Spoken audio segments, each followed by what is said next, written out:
Hello friends, welcome back to the new video. In this video guys, I am going to show you guys how can you change your phone date in your Tecno phone mobile. Guys, you want to change your phone date, so guys you can change it. And guys, now let's see how to change phone date in our Tecno phone mobile. In this video guys, I am going to show you.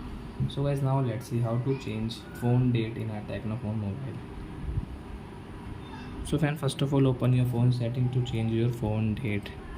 Then guys, scroll it. Guys, click on your system settings. So guys, tap here. Guys, click on date and time, and guys click on set date, tap here. So you can change your phone date from here. Guys, you want to change like August, September, October, November, so you can take, so example we will take this October, and guys you can change guys your date, and guys this year, month, date and year list guys.